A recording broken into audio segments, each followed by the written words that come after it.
Je parie que vous n'avez jamais entendu parler de l'ondulation, mais il s'agit d'un système qui pourrait bien se trouver caché dans votre garde-manger en ce moment même. Avez-vous déjà remarqué ces rainures sur les boîtes de conserve? C'est exactement ce qu'elles sont. Et elles ne sont pas là juste pour l'esthétique. Tout d'abord, elles rendent la boîte de conserve extra résistante. C'est parce qu'elles peuvent l'aider à éviter de se fissurer pendant le processus de fabrication. De plus, ces cannelures sont utiles lors de la livraison, agissant comme une armure pour s'assurer qu'il n'y ait pas de perte. Elles sont également utiles sur le long terme car elles aident à maintenir les boîtes de conserve dans leur forme originale. Même lorsque l'environnement ambiant devient trop chaud ou trop froid, ces ondulations leur permettent de respirer un peu. Elles se dilatent et se contractent sans briser le métal. Vous ne remarquerez peut-être pas de fissures sur les boîtes de conserve ordinaires. Mais même la plus petite des ouvertures peut paver la voie à de vilaines bactéries avides d'entrer en contact avec la nourriture. Sans oublier qu'elles créent ce petit espace d'air. Donc lorsque vous ouvrez la boîte, tout glisse facilement, sans que vous ayez à fournir beaucoup d'efforts. Vous savez ce qui ne nécessite pas beaucoup d'efforts non plus? Cliquez sur le bouton d'abonnement et likez cette vidéo.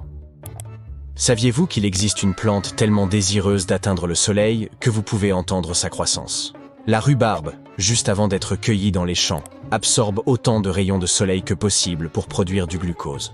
Après cette séance de bronzage, elle est transportée dans des hangars sombres. À l'intérieur, elle continue de pousser et utilise le glucose stocké en guise de carburant. Jusqu'ici, rien d'anormal. Mais dans cet endroit sombre, chaleureux et confortable, la rhubarbe commence à se comporter de manière étrange. Cet environnement pousse la plante à s'étirer, dans l'espoir de retrouver à nouveau les rayons du soleil. Et cela se produit si rapidement que vous pouvez réellement entendre les tiges pousser et les bourgeons faire du bruit lorsqu'ils s'éclatent. Pour s'assurer que ce processus se déroule sans encombre, aucune lumière n'est autorisée. Si la lumière atteint la rhubarbe à ce stade, elle reprendra sa photosynthèse et deviendra amère. En parlant de nos courses quotidiennes, vous avez peut-être remarqué que les sacs de légumes présentaient des rayures vertes. Sachez que c'est un subtil tour d'optique. Ces rayures trompent nos yeux, en leur faisant croire que les légumes sans peau sont beaucoup plus verts qu'ils ne le sont réellement. Et il n'y a pas que les légumes qui bénéficient de cet emballage spécial. Les oranges sont souvent vendus dans des sacs en filet rouge pour la même raison. Les citrons? On opte pour des sacs jaunes ou verts, afin d'obtenir le même éclat de couleur. Si vos compétences culinaires ne sont pas terribles et que vous avez peur de gâcher encore une fois le dîner, mettez-vous aux champignons. C'est parce qu'ils sont presque impossibles à trop cuire. Contrairement aux légumes, qui se transforment en bouillie lorsqu'ils sont trop cuits, les champignons sont beaucoup plus résistants. Ils présentent une substance intéressante, appelée chitine, une structure moléculaire qui fonctionne comme une armure. Ainsi, vous pouvez les cuire indéfiniment. Ils garderont leur consistance. Les donuts n'ont pas de trou pour faciliter leur prise en main. Si vous avez déjà essayé d'en faire à la maison, vous avez peut-être remarqué que lorsque vous faites frire la pâte, l'extérieur cuit rapidement, grâce à l'huile bouillante.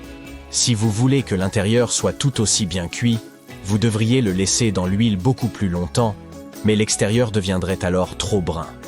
Grâce à ce trou au milieu, la chaleur atteint les deux côtés de manière égale, créant un beignet parfait. Voici comment ce petit bout de papier se retrouve dans votre biscuit chinois. Tout d'abord, on cuit ces biscuits à plat, comme des crêpes. Ensuite, lorsqu'ils sont encore chauds et malléables, on glisse à l'intérieur ces petits messages. Lorsque les biscuits refroidissent, ils durcissent et conservent leur forme, piégeant la prédiction à l'intérieur comme une savoureuse capsule temporelle. Selon la légende, ces friandises asiatiques étaient initialement destinées à aider les gens à s'envoyer toutes sortes de messages secrets sans éveiller de soupçons. Voici un petit conseil pour chaque fois que vous achetez un repas dans un fast-food. Évitez le mot « extra » lorsque vous passez commande. Le moment où vous employez ce terme, vous incitez les employés à vous facturer davantage. Optez plutôt pour quelque chose comme « un peu plus comme ceci, s'il vous plaît », lorsque vous commandez un burrito spécial. Selon une étude britannique, le fromage serait l'aliment le plus souvent volé au monde. On estime qu'environ 4% de tout le fromage disparaît simplement des magasins. Et non, ce ne sont pas les souris qui le dérobent, ce sont les gens. Pourquoi? Parce que le fromage devient de plus en plus cher. Son prix ne cesse d'augmenter et des voleurs rusés essaient de se faire de l'argent facile en le faisant simplement disparaître des rayons. Il n'y a pas que le fromage, cependant. D'autres éléments intéressants sur la liste des vols incluent la viande fraîche, le chocolat et les fruits de mer. Ferrero, l'entreprise à l'origine de ces délicieux pots de Nutella, a besoin d'environ 25% de la production mondiale de noisettes chaque année. Donc, si vous y réfléchissez, une noisette sur 4 finit dans un pot chocolaté.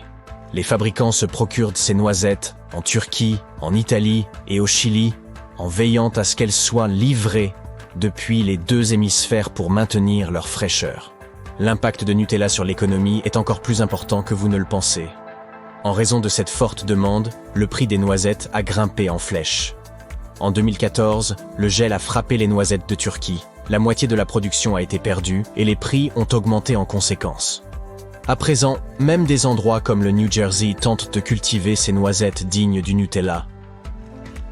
Lorsque vous imaginez quelqu'un essayant de faire passer quelque chose en douce dans l'espace, votre première idée ne serait pas un sandwich. Mais en 1965, lors d'une mission Gemini, l'astronaute John Young a apporté un sandwich au corned beef à bord, enfreignant les règles de la NASA.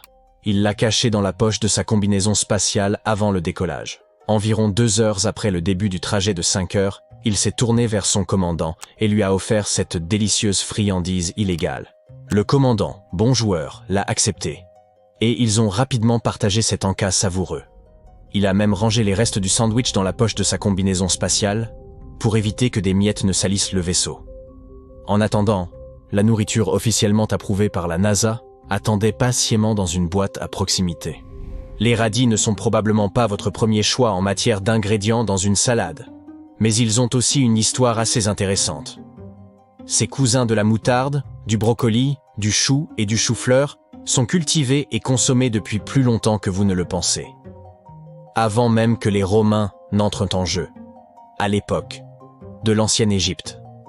À vrai dire, les radis étaient utilisés comme monnaie pour payer les ouvriers qui ont construit les pyramides, aux côtés des oignons et de l'ail. On pourrait croire que les Anglais sont les champions quand il s'agit de boire du thé, mais ce serait une erreur.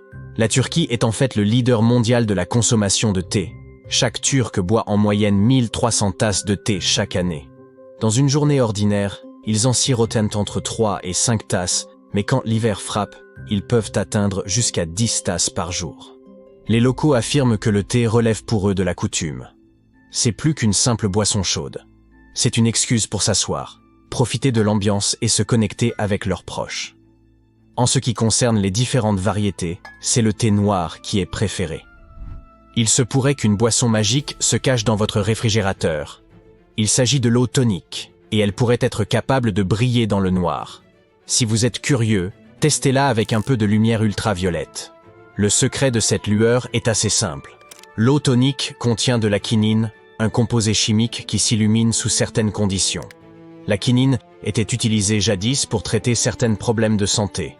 Ce produit était tellement amer que certaines personnes ont commencé à le mélanger avec du sucre et de l'eau gazeuse. En termes simples, les choses brillent parce qu'elles absorbent l'énergie lumineuse, s'excitent, puis la relâchent sous forme de lumière visible. La quinine présente dans l'eau tonique absorbe et relâche l'énergie, faisant ressembler votre boisson à une potion de conte de fées. Il existe un lien intéressant entre ce que nous entendons et ce que nous goûtons. Des scientifiques ont enquêté et ont découvert que les gens du monde entier associaient certains sons à des saveurs spécifiques, et ils appellent cela la correspondance intermodale. Les sons aigus correspondent au goût sucré et acide, tandis que les sons graves et discordants vont de pair avec l'amertume. Si c'est un staccato, vous pensez au croustillant, et si c'est lisse et fluide, vous pensez au crémeux. Certains ont même trouvé des musiques capables de rehausser le goût du chocolat. Dans cette étude, lorsque les gens ont écouté cette bande son sucrés, aux tons aigus, tout en mangeant du chocolat, ils le trouvaient plus sucré que lorsqu'ils entendaient une bande son plus grave et plus dissonante.